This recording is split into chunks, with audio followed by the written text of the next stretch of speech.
the record button, so don't say fuck or bugger.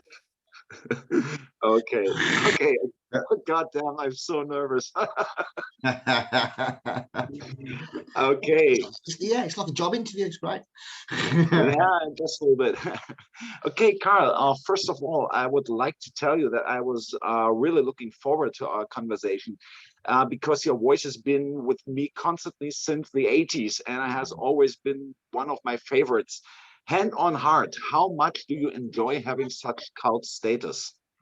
Uh, well, we've pretty much worked hard at it, so it's credit where it's deserved, I suppose. No, it's great. It's great to be in this position. At this point in my life, I've never really. If you'd asked me when I first started out, when I was 21, I'm about how old am I now? I was born in '66, so I'm 54 now. So, if you'd asked me when I was 21, I started out doing this, if I anticipated that I'd still be doing it, 30 odd years down the line, I'd have probably laughed at you. That wasn't really part of the picture, but it's great. It's great to have that opportunity to be doing this, and I really enjoy it. So, it's the thing that is the driving force behind me and my identity as a human being. So, very privileged to be in that position. And if it wasn't for people such as yourself, I wouldn't be in this position. So I'm very grateful for having this opportunity to carry on doing what I'm doing. It's just great. I just really enjoy doing it. I think that really comes across. But it's great to hear from people such as yourself that have kind of grown up with me. We've all grown up together and had our own little paths through lives. But what we've done musically, to know that my words, my lyrics, or my music I've been part of has been a big part of people's lives and has helped them through difficult times and good times. It's great to hear that. It makes it all kind of worthwhile, if you know what I mean. It makes the whole journey with these ups and downs worth doing. Long may that continue. I've got no intention of stopping right now. So it's going to take a bullet to stop me, I think. Okay. I have a personal question. I saw on your Facebook profile that you're a huge football fan to the Birmingham FC, but what has happened with your team in the second division, the championship? Number 21. Yeah. 20, only a draw against Huddersfield yesterday. Is your team about to be relegated? Absolutely, yeah, absolutely. It's been a travesty. Only last week it was the 10th anniversary of when we won the League Cup against Arsenal down at Wembley. I went to that as an absolute monumental occasion. And I used to be avidly follow season ticket holder down Birmingham City. I was for about 10-15 years. But it was almost like since that event 10 years ago, the club's been on a massive decline ever since. It's been downhill ever since. And more recently, over the past 3 or 4 years, it's been an absolute travesty. A lot of it is rooted in the directorship and the ownership of the club, which is kind of owned by this kind of like strange and distant kind of Chinese kind of corporation who really are not really interested in the football. They're just interested in the finances. It's almost like an extra form of gambling to them. And they've really, really mismanaged the club massively. And a succession of second-rate managers that really haven't managed to cut the mustard has really put the club in a dire state of affairs. We've now got a set of second-rate players. There's no money in the club, and it's going down. I think from my perspective, that relegation would be a good thing for the club. To kind of like regroup itself and kind of like get some confidence back, because it's terrible football. It's the worst kind of football I've seen the club play, in all my years of supporting them. So much so that my allegiances, since they sacked one of my favourite managers we've had in recent times, was a chap called Gary Rowett, and I thought he was great. you know, kind of manager, and he had the backing of all the fans. The fans were really kind of behind him. Okay, his tactics were not particularly progressive and attacking, but you know, he did the job in the championship. That's what you need, is to grind out the results and be kind of defensive, and he did that. And then they sacked him, and really since then, yeah, I've kind of lost interest in the club. My interest has declined or waned in the club. I still follow them. I haven't had a season ticket now for, you know, about eight years as a result, and I've got kids and things like that, and so it's a different time. And as a result, my interest in that, I'll listen to the matches on the radio, or I'll watch the results. But my allegiance now, really more so, I would say, is in my local team, who are in the lower divisions. A team called Solihull Moors, who are like in the almost like the conference division, the one step below the actual main divisions of the country. The professional team, but their football is more, it's more gutsy at that level. You know, it's more heart, grassroots football. It's just more passion, more heart into it. It's less about the, it's for the fans. It's less about the money. I think that what things killed a lot of football, globally, is this. It's the money side of things. It's the fact that they're so out of touch. The players are on, hundreds of £1,000s wages per year, totally out of touch with reality. And I think there's a big disparity between the kind of the fans and the clubs nowadays, more so than ever. And I find that kind of hard to stomach, and all this corporate sponsorship with betting and kind of like things like that. I can't get behind that. It's not something that sits comfortably with me. So my allegiances are now with my local club, Solihull Moors, and I think I will be starting to when this pandemic clears and the season begins again, maybe next season, I'll be starting to go down there more regularly than I will be to St Andrews and see Birmingham. And I won't go to St Andrews or Birmingham until the director changes, till they get rid of the management structure in place and the directors and the board. Until they're gone, I am not I'm not giving them my money. So my allegiance now lies with my local team, Solihull Moors. There you go. There is a long answer to a very short question.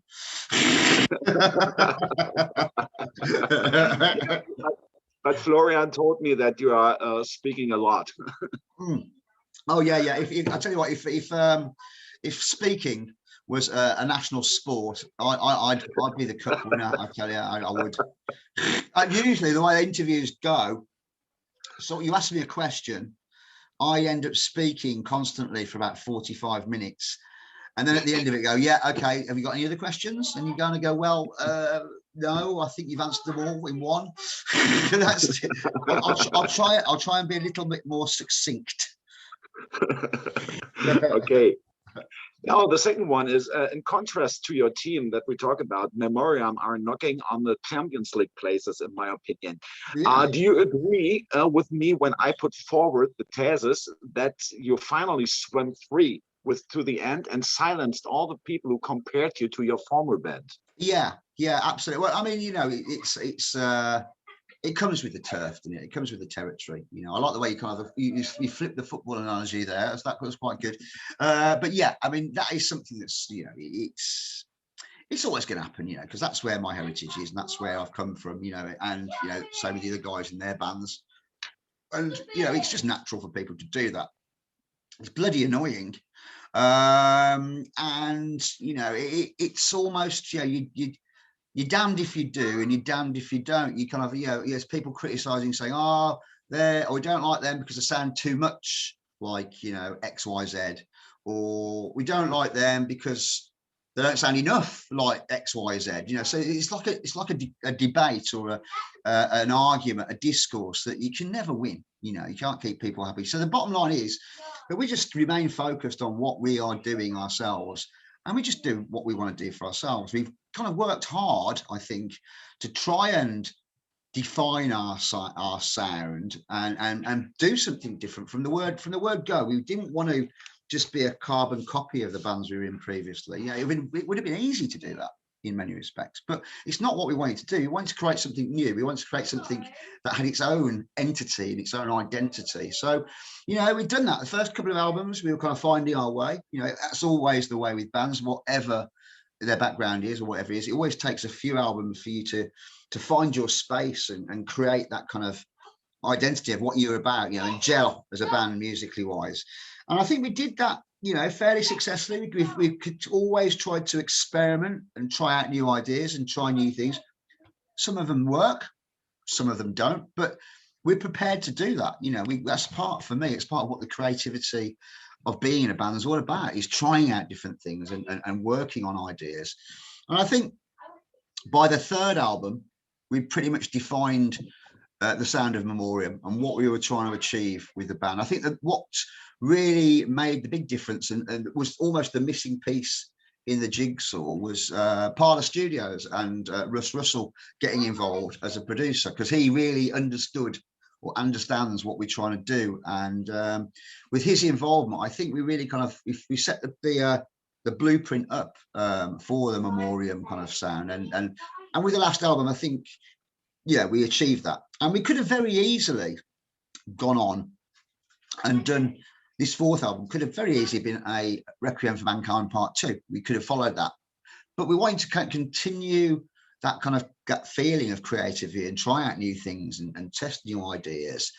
And that's, I think, really what we've done with this album. We've come up with an album which builds on the strength of what we've done in the past, continues that line, but is something completely fresh. There are lots and lots of elements on this new album which are very different from anything we've done before.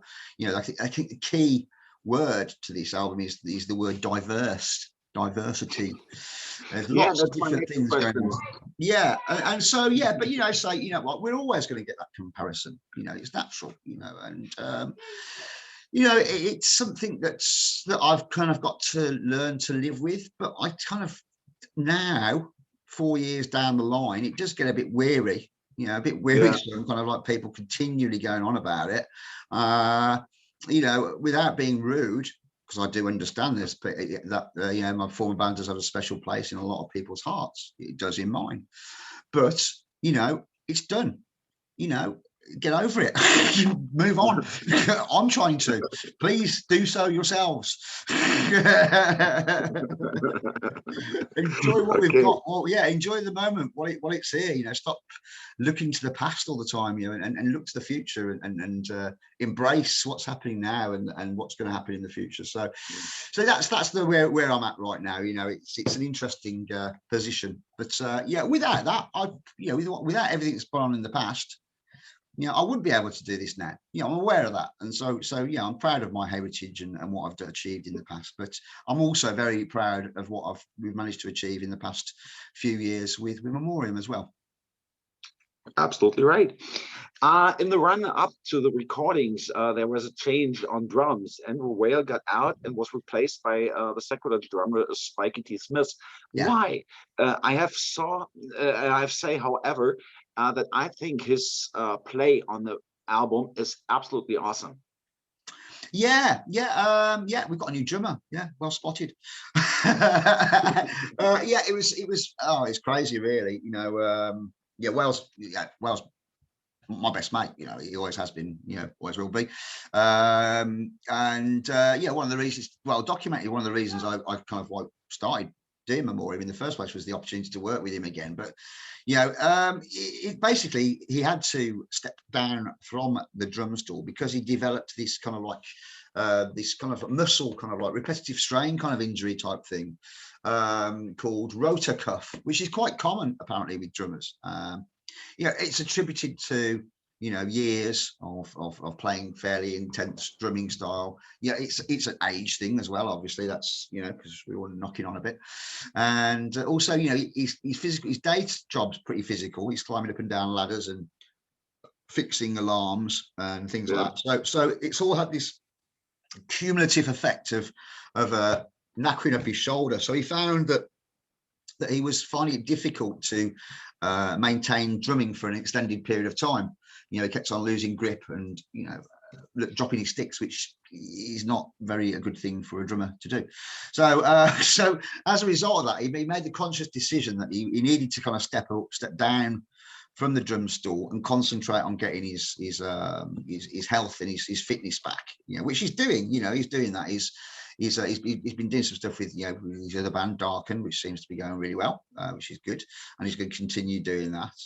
But his physiotherapist said to him, that there's no real timescales for recovery for this. It could take 6 months, it could take 12 months, it might never recover totally.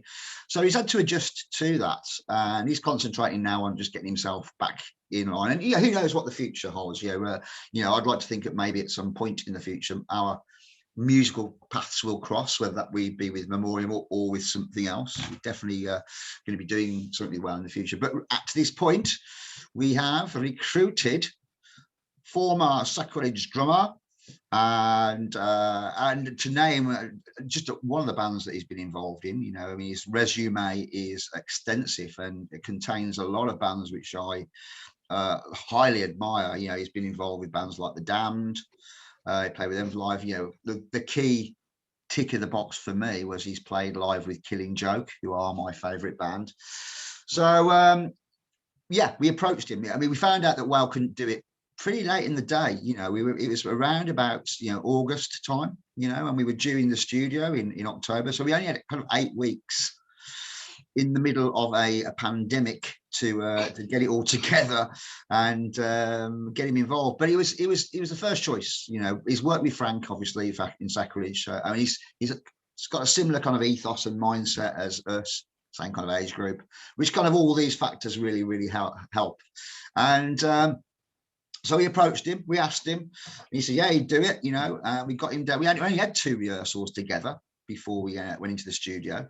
And in those rehearsals, we kind of managed to work through a few songs, and automatically, as soon as I heard him play, I thought, he brings this different edge to what we're doing. It's kind of don't know, disrespect to Whale, he's a great drummer, but what Spike brings is a different level, it's a different feel to the drumming style, which in many respects enhances the sound of this new album in particular. What he brings to this new album, is a massive part of why it sounds the way it does. He's got a different way of interpreting the music completely, which really adds another level to what we're doing. And considering he only had 8 weeks maximum to learn all the songs, and then we said, okay, off you go on your own, get down the studio, do your drums. And he's considering the timescales, he's done an absolutely phenomenal job, and I'm looking forward to working with him, in the future. Doing some live shows eventually when that happens, and doing the next album as well. Obviously, he'll have a lot more input into the next album as well, because he's now a full-time member of the band. Yes. Okay, let's go to the music. Right at the beginning of the album, you can hear fragments of radio messages on the opener onwards into battle. Yes. And I even think I recognize a piece of German one. Yes. Please explain to me what exactly we can hear on this. In addition, the guitar lead at the beginning sounds a little bit like Souls of Heaven, I think. Yes, it does. It has got a bit of a Slayer edge to it, a Slayer-esque feel to it, hasn't it? That song is in particular. Yeah, I think as for the radio chatter, we wanted to make it kind of a bit multinational. We just didn't want to just put English kind of based radio chatter on there. We wanted to put German on there as well, because Germany's we're on a German record label. The majority of the press that we do is German. The biggest audience we have is German. My name's German.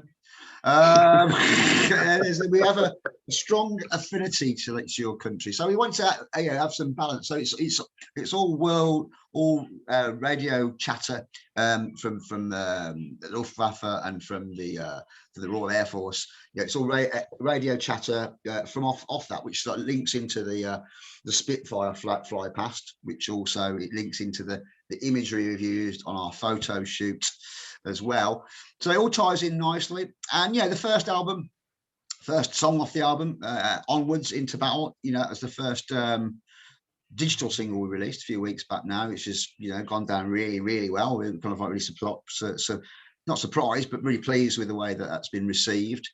I think it's a good, basic, solid introduction to the new album. It gives the listener, yeah, a good idea of where we're going to go with it. It kind of provides continuity to the previous album, because it is quite close in many respects to the album songs on the last album, more so than a lot of the other songs on this album, on this new album. So it provides that link into the last album, but it also kind of sets the standard of what we're going to be doing, and helps project the album quite nicely into what is an explore. Well, it's a journey of many twists and turns, isn't it? You know, you've heard the album, haven't you, in its entirety, and I think if people are expecting all the songs to sound like that one, or Failure to Comply, which is the second one, we'll be in for a massive shock.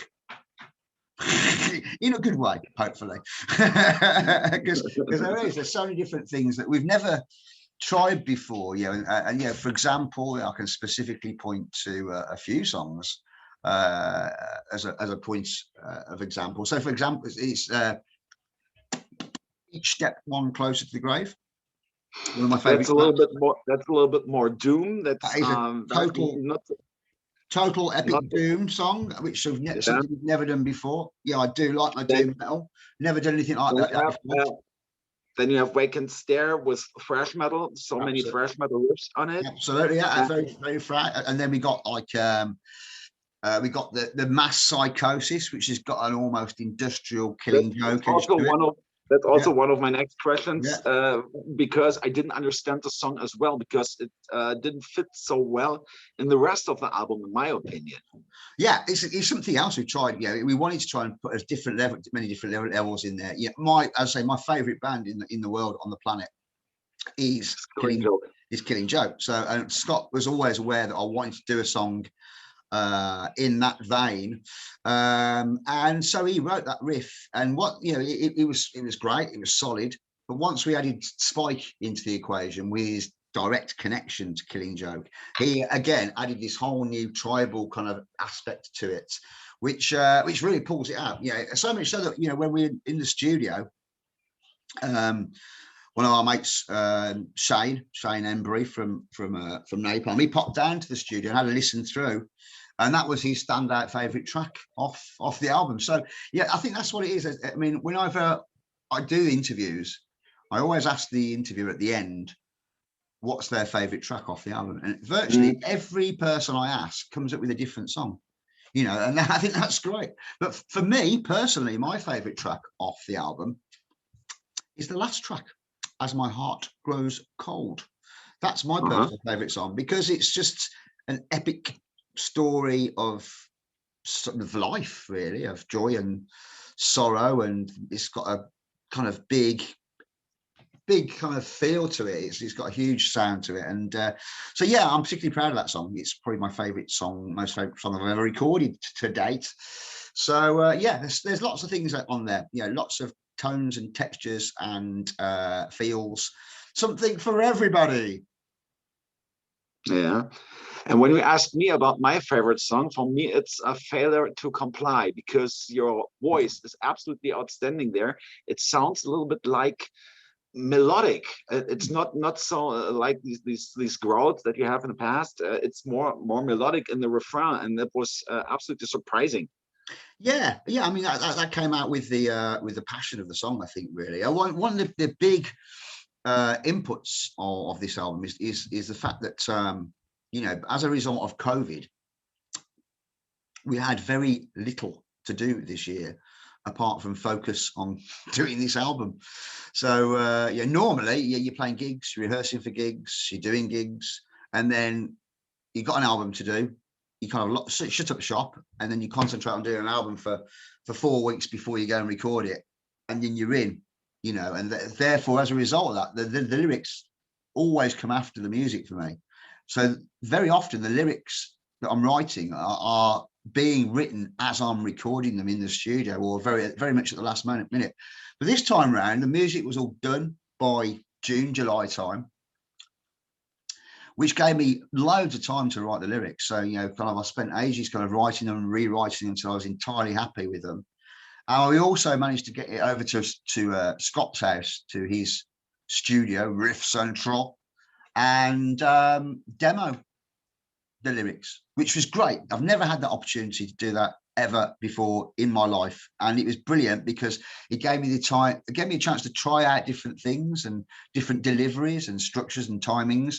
So I was, you know, I knew exactly what I wanted to achieve when we went into the studio. I knew where things were going to go, and I think that preparation that we had, that kind of like that time spent on preparing the album, has ultimately made it what it is as well. It's kind of it's pushed it up to that next level, and the recording process as a result of that was so easy because I knew exactly what I was trying to. Sometimes you go into the studio and you've got like an idea in your head which you want to do or you want to achieve it, and you go and you try it and you just can't do it. You know, it's just vocal capacity, can't do it. I am no Robert Halford, ever will be.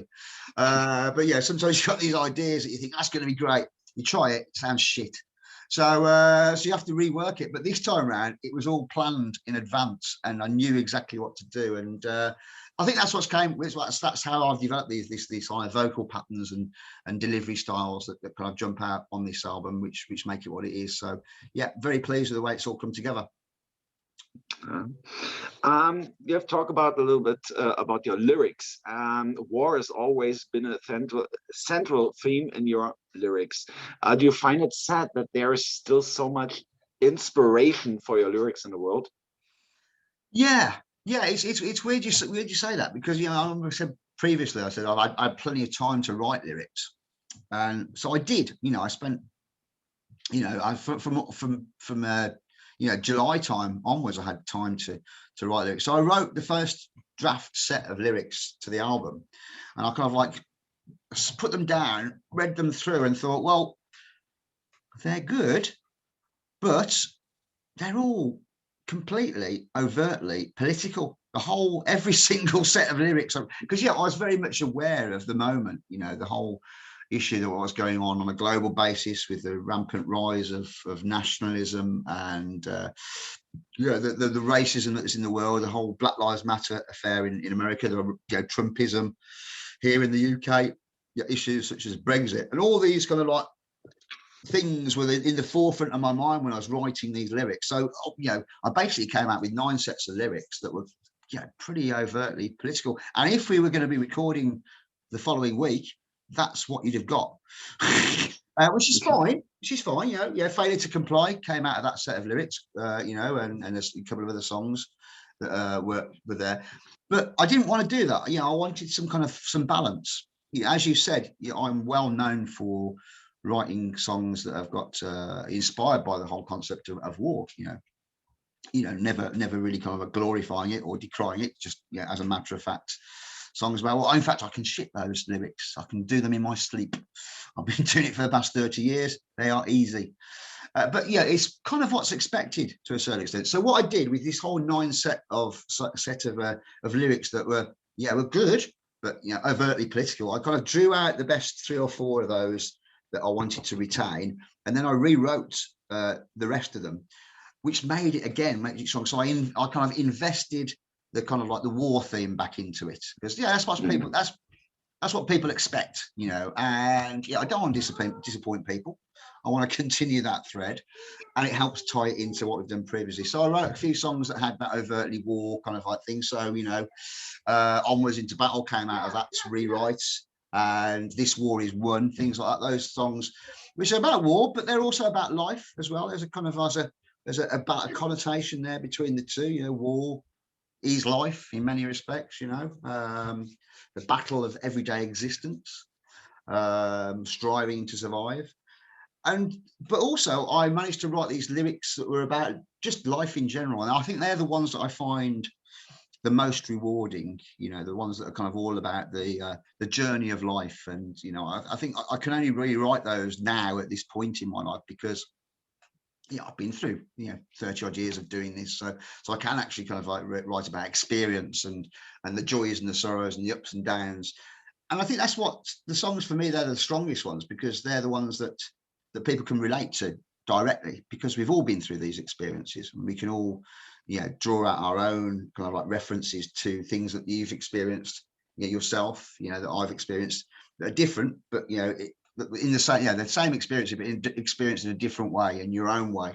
And I think that's what makes them really, really strong, you know. And so there's a nice balance now in the lyrical themes and concepts that are featured within the new album, which sits really well and works quite nicely. So yeah, I'm pleased with the way they've all come together, including the theme of war, which is still there and will always be there.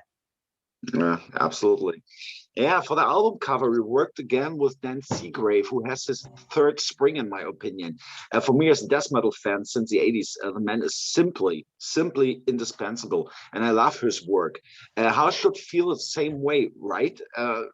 He did an incredible job again for the cover to the end.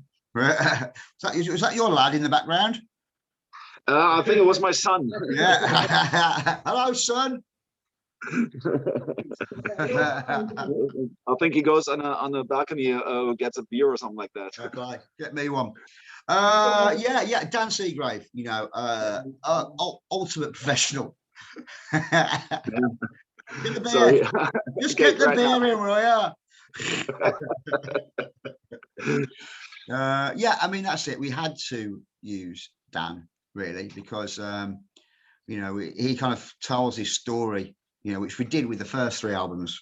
Yeah, he told this fantastic story that goes throughout, the theme that goes throughout the three albums. It shows, yeah, it's a thread. What I refer to now as the Death trilogy, because really the main focus of those three albums was the coffin was a central figure. You know, this kind of like the coffin of the fallen leader, whatever you want to call him, hero, whatever, which featured throughout the three album covers. Yeah, and we came to the end of that kind of like storyline, and I thought, well, you know, where do we go from here? Do we just dash this idea and start something fresh, or whatever, you know? Do we use Dan Seagrave, or do we use someone else? But the reality of it was, you know, if we were to use a different artist, it'd be very difficult to do that, because, you know, once you've used an artist like Dan Seagrave and you set you kind of like your levels up here, you know, if you had to use an album cover which was, you know, wasn't quite so, you know, kind of engrossing and so detailed, you kind of almost setting yourself up for criticism before you've even anyone's listened to the album cover. Listen to the album. So for me, covers are really, really important. They always have been. You know, growing up in the 80s, you know, and vinyl, you know, that's and the big covers. That's really what it's all about to me. You know, it's just, in many respects, it's kind of as important as the music, maybe, I don't know. But so yeah, so we kind of, I came up with this concept to explore this central figure that has always been seen in his state of death on the first three albums. I wanted to like have a look at his life, really. So this album cover features this leader figure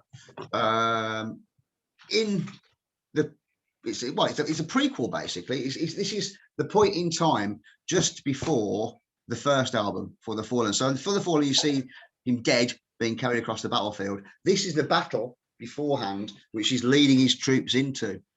So this is the bit. This is to the end. Yeah, he's going to the. This is a bit of his life where he's going to die after this.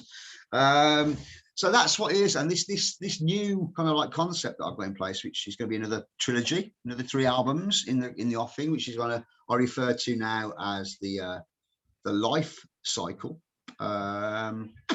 With this one being the first one to the end. And yeah, I think this imagery on this one, it's kind of different to the previous 3, because it's a lot lighter. It's got like a bit of a more feeling of hope to it. You know, so there's a green orb there, which kind of almost symbolizes kind of a life force, and there's light in the background as well, yeah, which is kind of like symbolizes a bit of hope, which I think, yeah, is really where we're at with this whole the world we're living in right now. You know, with COVID, you know, we're starting to see our way out of this kind of like crisis, and there is a bit of light at the end of the tunnel. Normality will come back at some point. We're not going to be in this darkness forever, you know, within yeah, who knows how long it's going to take, but yeah, at some point our lives will return, and I think we're all looking forward to that, aren't we? So that's all good. So yeah, so here we go. We are at the start of a new journey with MEMORIAM, with this new trilogy that's going to be released. A new record label as well with Reaper Entertainment, which is a big step with us. New drummer, so lots of new things happening, and it's exciting times, definitely. And there was my next question. There was a drastic change for MEMORIAM from Nuclear Blast to Reaper Entertainment. That's right. Yeah. Well, basically, it was like a natural kind of flow, really, because we completed our 3-album contract with Nuclear Blast. It kind of ended around the same time as they had that big takeover by was it Believe Digital, and as a result of that big takeover, they had a bit of a shake-up of their roster, and they decided not to take up the option on a 4th album. I think pretty much the decision was made on the basis that we're not one of those bands that's going to. We're not like a Monomath or Sabaton or any bands like that are going to physically go on the road and tour and promote their albums and sell, hundreds of thousands, whatever, and go on the road for 8 months of the year and do that. We pretty much operate on our own terms and do the things we want to do the way we want to do it. So it didn't really fit in with the big corporate kind of like arrangement they had in place. But also, more importantly, that the majority of the people that we knew at Nuclear Blast, the people we worked with directly, who worked to promote MEMORIAM, they all left. Florrie in particular, they all left Nuclear Blast because of this big shake-up and takeover. And Florrie, started up his own label, and he pretty much approached us straight away and said, "Look, come and work with me.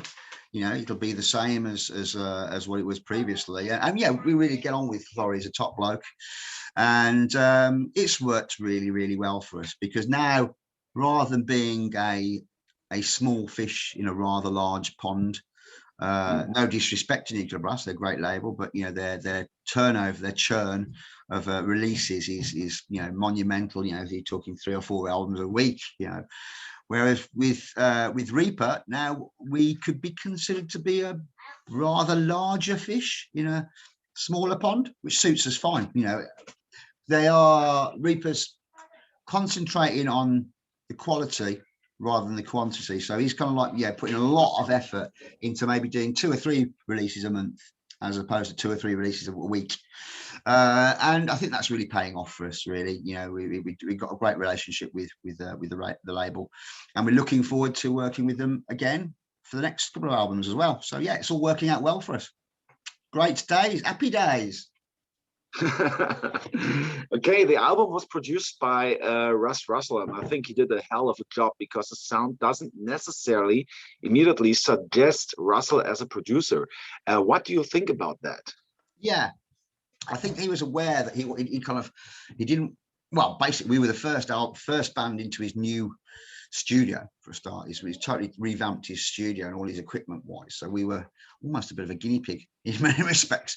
But yeah, I think he was very aware that we've got a strong idea of how we want to sound and what we want to do as a band. So we kind of have quite a lot of input into kind of how it's put together.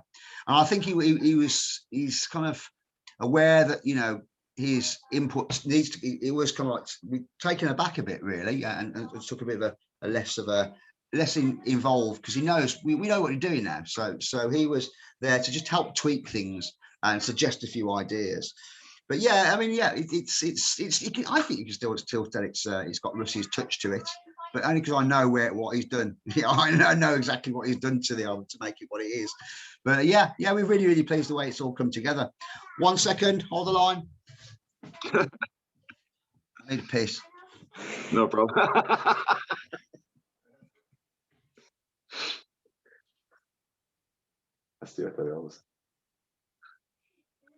I need to piss.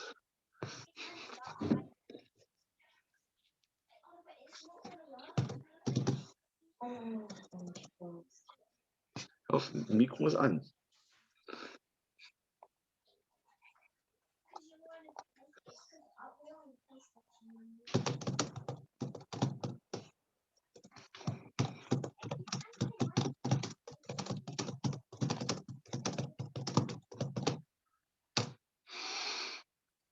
Mm.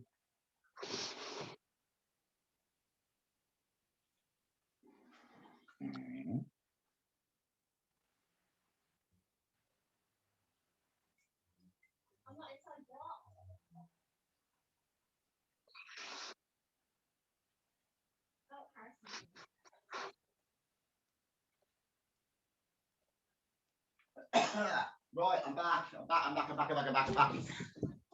Yeah. It's this stuff. I blame it on this. Yeah, I'm back. So yeah, yeah, very pleased with the way Russ has put what he's done with this album. Maybe his touch is a little bit lighter than it was on the previous album. You know, I think that's because he's let us run with what we know, and our confidence is high now. So, you know, and we were very, very, as I said previously, we were very, very well prepared. So he didn't have to tweak it so much because we knew exactly what we wanted to achieve as well. Okay, now we're slowly coming to the end. What a joke. I'll see what you did there. I'll see what you did there. Very good. I hope that it was far from the end of you and Memoriam. How much powder do you have still in your cannons? But you answered me the question before, because you said that's the beginning of a new trilogy. Yeah. We have loads. We've got loads of ideas. We're already in the process of writing the material for the next album. So we're going to try and keep at this voracious pace of releasing albums. Very little else to do right now because there's no gigs happening. So yeah, we are kind of like, Scott's already kind of getting some tracks together.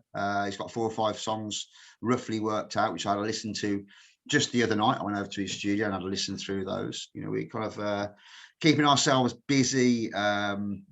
Working on new tracks, working on separate little projects we've got going here and there as well, which is quite interesting. But yeah, I would endeavour that we will kind of get this next Memoriam out definitely within the next 12 to 18 months. We say we're going to be doing definitely guaranteed another 2 albums to complete the second trilogy. We've always got that idea of doing this covers album, which was the whole bloody reason we started doing the band in the first place, which we haven't managed to achieve yet. So that's always on the back burner somewhere to do, doing all the old classic grind punk classics that we inspired us to be in bands in the first place. That's definitely going to happen at some point. So yeah, I mean, that's it. You know, we are going to be going forward and enjoying doing as much as we can while we can. Life is short and you just don't know what's around the corner. So we just got to embrace every moment and enjoy every moment and do as much as you can while you can. And that's what we're trying to do. Yeah. You say something about punk. How much punk is still in Karl Willetts in 2021?